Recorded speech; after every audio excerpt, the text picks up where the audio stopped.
बिस्मिल्लाहिर्रहमानिर्रहीम, अस्सलाम वालेकुम।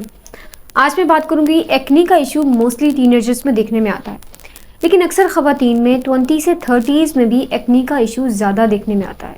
उसकी वजह क्या है, आज इस वीडियो में डिस्कस करेंगे। आज इस वीडियो में मैं आपको बताऊंगी और ऐसे कौन कौन से ट्रीटमेंट्स हैं जो कि आप ले सकते हैं अगर आप हार्मोनल एक्नी की वजह से परेशान हैं तो, जिसे हम कहते हैं कि जवानी के दाने दोबारा वापस आ गए हैं। असल में ये हार्मोनल एक्नी होती है। अगर आपको भी 20 या 30 साल की उम्र के बाद एक्नी का मसला हुआ है तो इस वीडियो को आपने एंड तक जरूर देखना है। अब सबसे पहले हम बात करेंगे हार्मोनल एक्नी क्यों होती है, इसके पीछे वजूहात क्या हैं। अक्सर खवातीन में 25 या 30 साल की उम्र के बाद हार्मोन फ्लक्चुएट करना शुरू हो जाते हैं, जिसकी वजह से उन्हें फेस पर एक्नी स्टार्ट हो जाती है।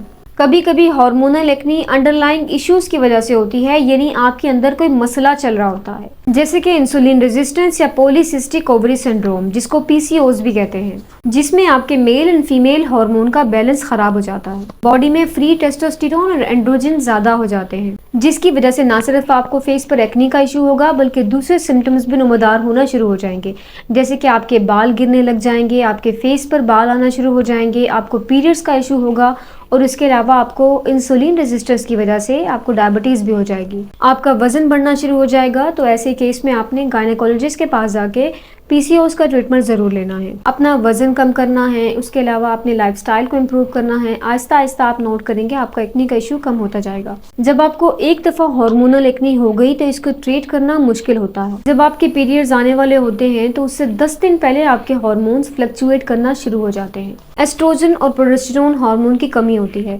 उसके अलावा खवातीन में जब मेनोपॉज देखने में आता है तो तब भी एस्ट्रोजन और प्रोजेस्टेरोन की कमी होना शुरू हो जाती है। इस कंडीशन में भी मोस्टली खवातीन में एक्नी होना शुरू हो जाती है, जबकि मैन आर लकी उनके हार्मोन 30 साल की उम्र के बाद स्टेबल रहते हैं और उनको हार्मोन का इशू नहीं होता और उनको ज्यादातर एक्नी का इशू मोस्टली टीन एज में होता है। लेकिन खवातीन में हार्मोनल एक्नी का इशू बहुत ही ज्यादा प्रॉब्लमेटिक है, क्योंकि उनको एक्नी के बाद एक्नी मार्क्स रह जाते हैं, स्कार्स रह जाते हैं फेस पे, जो कि बाद में ट्रीट करना बहुत ज़्यादा मुश्किल हो जाता है। अगर आपको हार्मोनल एक्नी हो रही है तो इसकी प्रिवेंशन पे आपने बहुत ज़्यादा ध्यान देना है। हार्मोनल एक्नी को ट्रीट करने के लिए आपका डॉक्टर आपको स्पाइरोनोलेक्टोन 25 से 125 mg प्रिस्क्राइब करेगा।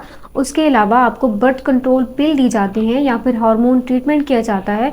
पाकिस्तान में याज के नाम से या डायेन के नाम से बर्थ कंट्रोल पिल्स अवेलेबल हैं जो कि हार्मोनल एक्नी को ट्रीट करती हैं, क्योंकि इन दोनों बर्थ कंट्रोल पिल में स्पाइरोनोलेक्टोन से मिलता जुलता एक एलिमेंट होता है जो कि हार्मोनल एक्नी को ट्रीट करता है। हार्मोनल एक्नी में आपकी बॉडी के अंदर मेल हार्मोन की प्रोडक्शन ज्यादा हो जाती है, जबकि स्पाइरोनोलेक्टोन और बर्थ कंट्रोल पिल आपकी बॉडी में मेल हार्मोन के रिसेप्टर्स को ब्लॉक करेंगे। इसके अलावा आपके फेस पर ऑयल प्रोडक्शन और सीबम को भी कंट्रोल करेंगे और आपकी बॉडी में जो फ्री टेस्टोस्टेरोन है उसके लेवल को भी कम करेंगे। ये आपकी हार्मोनल एक्नी के लिए बहुत ही ज्यादा बेनिफिशियल है। स्पाइरोनोलेक्टोन या बर्थ कंट्रोल के ट्रीटमेंट से आपकी हार्मोनल एक्नी 3 से 6 माह के अंदर अंदर बिल्कुल खत्म हो जाती है।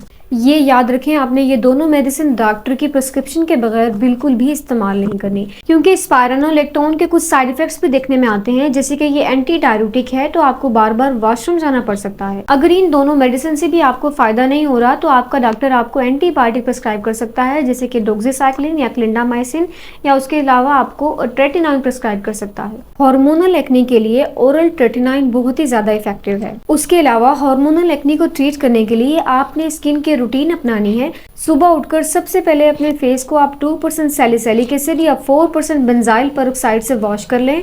आप इन दोनों में से किसी एक को इस्तेमाल कर सकते हैं। उसके बाद आपने बेंजाइल पेरोक्साइड की क्रीम लगानी है। जहां जहां आपको एक्नी है वहां वहां आपने स्पॉट ट्रीटमेंट करते हुए क्रीम लगानी है। बेंजाइल पेरोक्साइड की ये क्रीम किसी भी मेडिकल स्टोर से पाकिस्तान में इजीली अवेलेबल है। ये क्रीम इस्तेमाल करने के बाद आपने अपने फेस पर मॉइस्चराइजर जरूर लगाना है, क्योंकि ये आपके स्किन को ड्राई कर देती है, और उसके बाद सनस्क्रीन जरूर अप्लाई करना है। अगर आपके फेस पर दानों के निशान बाकी हैं तो आप अज़ीलिक एसिड की क्रीम भी इस्तेमाल कर सकते हैं।